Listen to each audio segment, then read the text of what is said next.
વિદ્યાર્થી માટે કે કોઈ અન્ય વ્યક્તિ માટે પૈસા કમાવવા માટેનું કે પ્રાઇઝ જીતવા માટેનું કોઈ સાધન હોય માધ્યમ હોય તો અત્યારે આ ક્વિઝ છે.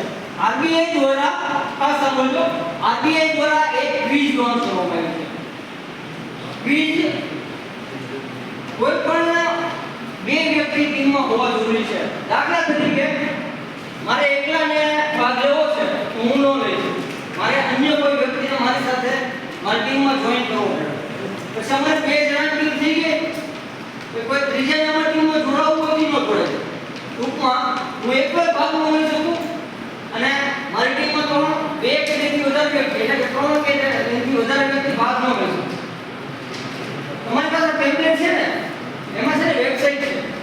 એ વેબસાઈટ પર તમે જશો ને એટલે તમને કોઈ નિયમ હું સમજાવું તમને ખ્યાલ ન આવે, તમારે વધારે માહિતી જોઈતી હોય, જાણવું હોય તો એ વેબસાઈટની અંદર જશો એટલે તમને ટોટલી માહિતી મળી જશે.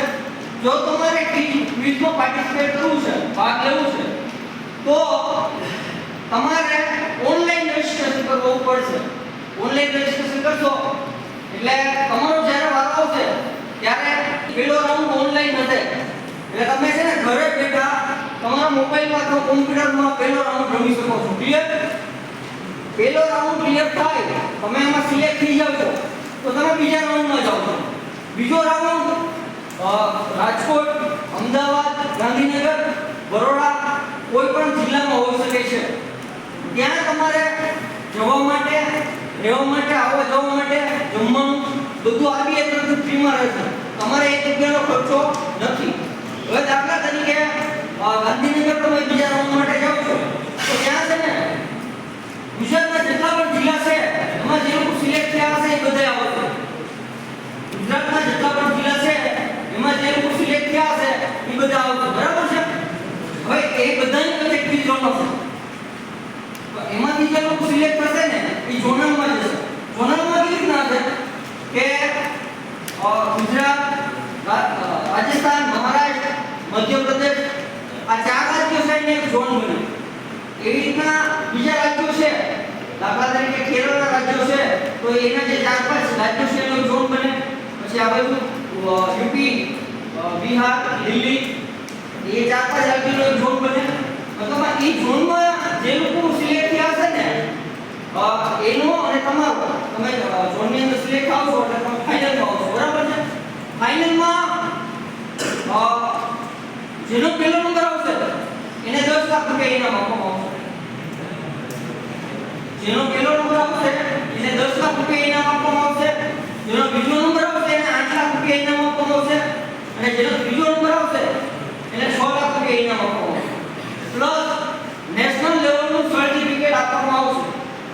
જે તમે ગવર્નમેન્ટ જોબમાં કદાચ જાઓ છો મેબી તો ગવર્નમેન્ટ જોબમાં બી તમને ખાસું ઉપયોગમાં આવશે. 10 લાખ રૂપિયા છે એ બહુ મોટી રકમ છે. મેબી કદાચ તમારામાંથી જો કોઈનો પહેલો, બીજો કે ત્રીજો નંબર આવે, મેબી કદાચ ત્રીજો નંબર આવે તો 6 લાખ રૂપિયા આવે. તો 6 લાખ રૂપિયામાં તમે તમારો નાનો સ્ટાર્ટઅપ બિઝનેસ ચાલુ કરવો હોય તો કરી શકો, દુકાન કરવી હોય તો કરી શકો, મેબી આગળ જતા ભણવું હોય તો તમે ભણી પણ શકો છો. એટલે સારામાં સારી ક્વિઝ છે.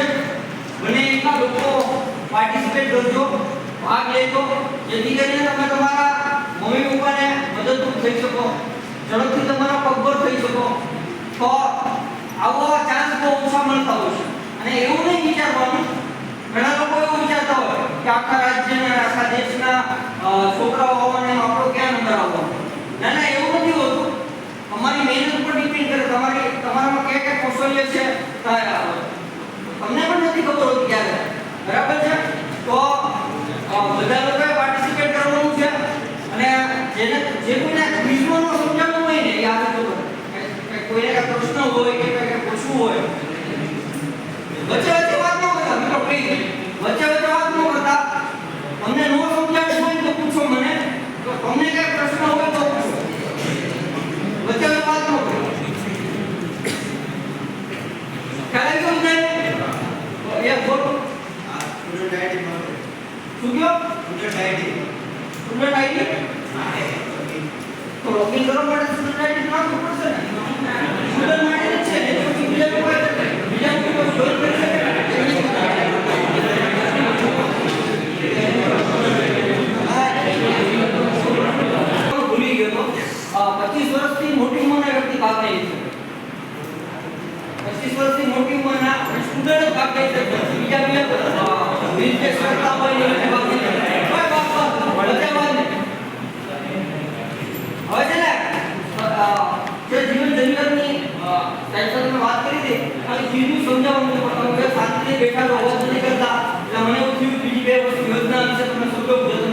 જીવનમાં ઉપયોગ આવે.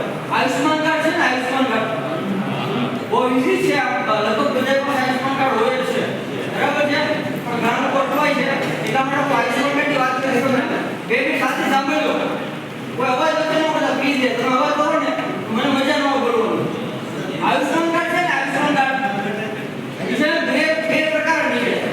એક છે ને તમારું આરોગ્ય જે કે નજીક આરોગ્ય કેન્દ્ર લાગતું હોય ને, ત્યાં આધાર કાર્ડ, આવકનો દાખલો અને રેશન કાર્ડ ત્રણ વસ્તુ લઈને જાઓ ને નીકળી જાય. અને એક ઘરે બેઠા તમે કઢાવી શકો. મોબાઈલમાં આયુષ્માન એપ ડાઉનલોડ કરી અને ઘરે બેઠા કાઢી શકો.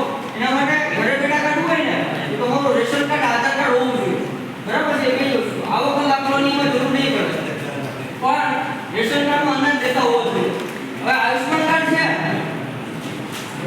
આયુષ્માન કાર્ડ છે એ લગભગ પ્રાઇવેટ હોસ્પિટલ છે એમાં માન્ય છે.